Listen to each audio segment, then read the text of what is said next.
So, pinimple ako agad.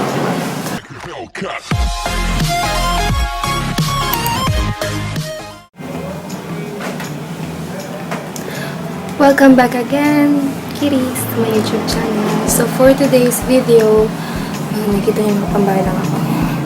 As usual. Okay. So, ngayon, we're going to unbox a makeup tools and gusto ko lang siya i-share sa inyo. And before we start, gusto ko lang sabihin na itong mga makeup tools na to, not only for, for my makeup tutorials, makeup looks, makeup ideas. So, also, gagamitin ko din to for my, mga upcoming, events or kung may mga magpapamakeup niya. So, ito yung pinakamalit na dumating. Okay, so, as far as I know, this is from Beauty Glaze. Ayan. So, wala akong gunting dito. Okay. Wait lang. So, yun, ulit-ulitin ko sa inyo, Kitties, na this is an investment. Ayan, i-invest ako sa makeup.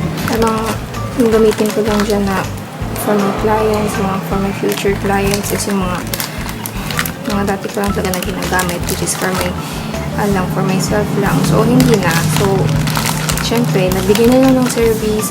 So, deserve ko yung bayad pag maganda din yung service na ibibigay ko. Magandang makeup looks, and then also the quality of products, and then yung tools na gagamitin ko dapat quality din. So, ganun. So, ito na siya. Ayan. Okay. So, pinimple ako agad. Ito yung kakapuyat ko, kakanood ko ng K-drama, kakabasa ko ng Wattpad. Okay. So, nag-order ako ng ito, from Beauty Glaze. Tada! Okay. So, meron na kasi talaga ako, di ba nakikita nyo sa mga video ko, meron akong what do you call this?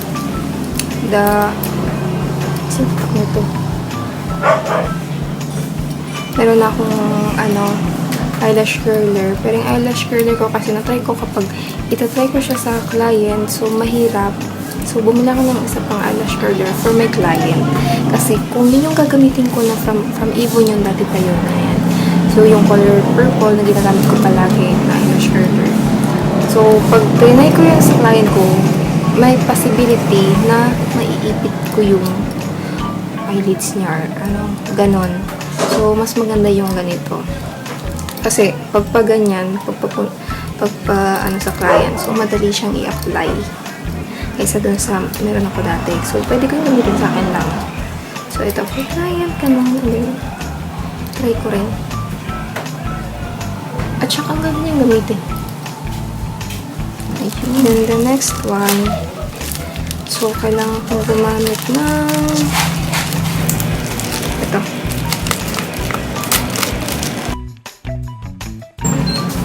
So, ayan. Soft eyeliner pencil. Yan, siya, color white.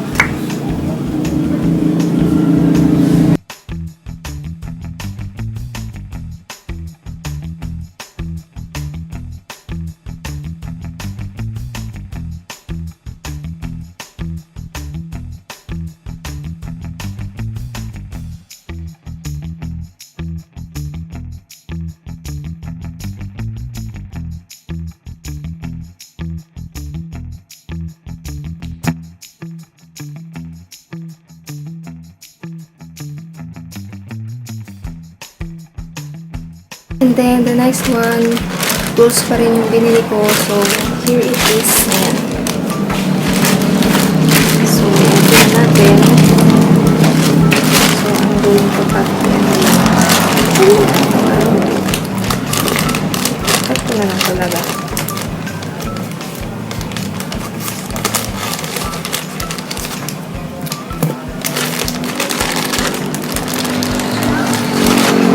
Excited na ako.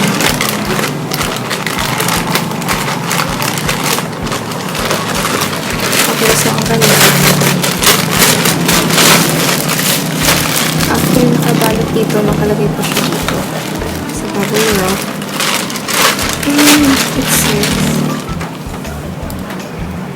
ito yung sponge. Okay, so, and then nag-order ako ng silicone. Ito, something like this. Para kapag maglalagay ako ng moisturizer sa mukha ng client ko. So, no need na hawakan ko na yung mukha nila. So, ayan. Ito.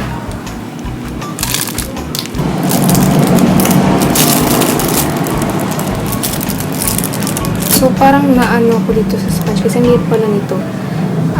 Siguro pag binasa ko siya. Ayan. Then, this one, puro na to brushes. So, open ko lang siya. Ayan. Dito. Then, akala ko flat lang siya. OMG, hala, ganda. Akala ko flat. May mga lagayan ng ano.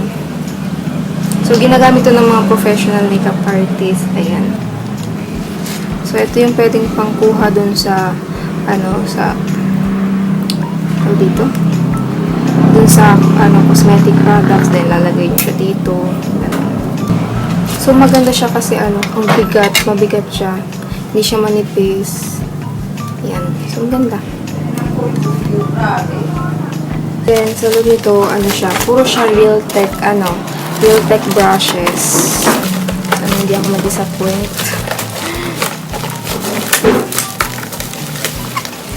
So, taga naghahanap ng real tech. Gusto ko yung nasa Pilipinas lang.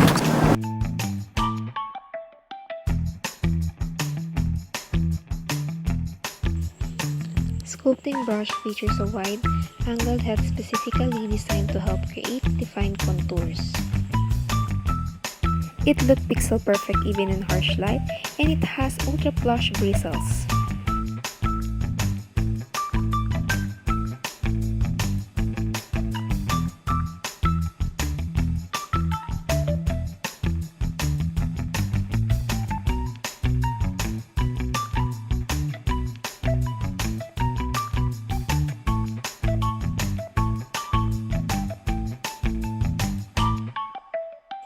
Blush brush is hand-cut to contour and define cheeks for flawlessly blended, high-definition results. It looks pixel perfect even in harsh light, and it has ultra plush bristles.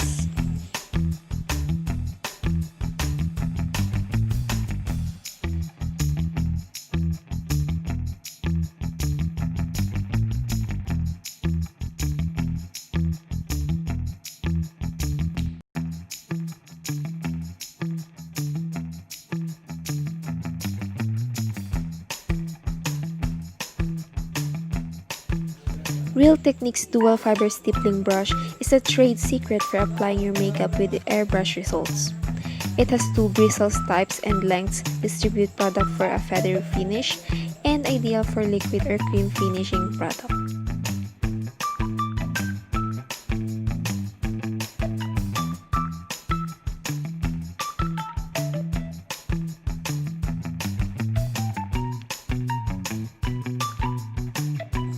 Real Techniques powder brush has a plush large head for smooth high-definition results.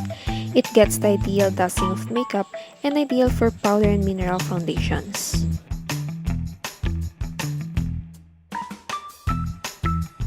And lastly, I have here a Real Techniques by Sam and Nick Chapman. So this is a set exclusive. Ayan. Okay. So we have the smooth cast brush. Then this one is the setting brush. Ayan, setting brush yan.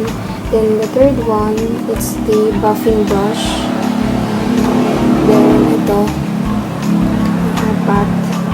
It's a pointed foundation brush. Then ito, na color violet. Essential crease brush. So kapag gagawa ko ng crease, and then lastly, fine line brush. Ayan. So open natin.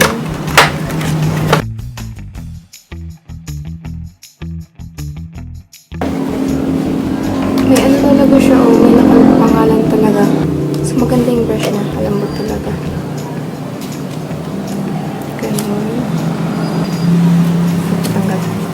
This is the multitask brush. So, ang multitask brush, ano siya, for effortless application of powder, for bronzer, and blush. So, pwede to. Ayan. So, ang dami niyang magagamit. Kaya multitask brush eh. Ayan. Pwede siyang bronzer, blush, powder.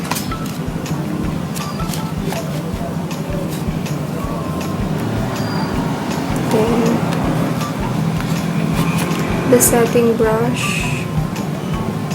So, setting brush, complete and look with a controlled dusting of powder or highlighter. So, ito yung setting brush. I mean, nakalagay talaga siya setting brush. Setting brush yan. Then, ito, the blush brush. Blush brush siya. Or buffing brush, ayan. So, buffing brush, ideal for full coverage, application of powder, and mineral foundation. So, ayan, pwede siya sa mga liquid foundation. So, talagang itsura pang taga niya, pang ano siya, pang foundation. So, ayan. So, nasanay natin kasi ako na ano, brush yung ginagamit ko kapag mga liquid foundation yung nilalagay ko. And, talagang bumili ako nito para mas ma-control ko yung liquid foundation na inilalagay ko sa mukha ng clients. And then, this one. So, pag nanikit talaga mga ganito, ito, pang foundation talaga siya, pag flat na ganito, for foundation talaga yan. So, nakalagay dito, this is a pointed foundation brush. Oh, tama. And then, palit ng palit yung brush. Okay. So, may hinahanap talaga ako ng brush pa doon, which is puro ganito yung kulay sana. Kaso, sold out na. So, sabi ko, okay, ito na lang na isang set. So, isang set na sana yun. For, ano naman yun? For detailed, ano, for creating mga eyeshadows na ano. So, yun sana. So, ito, essential crease brush. Ayan, sa mga crease yung dyan. So, pang blend siya para mas maganda yung ano, blending. So, essential crease brush. Soft topper design for effortless contouring. So, yun. Contouring. Ayan. So, pwede ding ano, sa nose line. So, maganda yung brush niya. So, ganito yung mga hinahanap ko ng mga brush. Ayan. Then, the last one, and then the last one is a fine liner brush. Ayan. So, fine liner brush. So, ang ganda na. So, fine liner brush, ultimate tool for precision application of liquid or cream eyeliner. So, ayan. So, kung gumagamit ka ng mga cream eyeliner na nandali sa mata. So, that's it. So, ayan. So, super happy talaga kasi one of my dreams magkaroon ako ng real type ng mga brushes. Kulit lang, pero unti-unti gano'n. So, hindi naman ako mag-benefit nito kundi yung mga client kasi sa kanila ko talaga ito balak gamitin kasi nga, you know, real brushes talaga. So, hindi ganyan. So, yeah. That's it. And hope you like this video. Don't forget to subscribe if you haven't yet. And please click the notification bell or the bell button below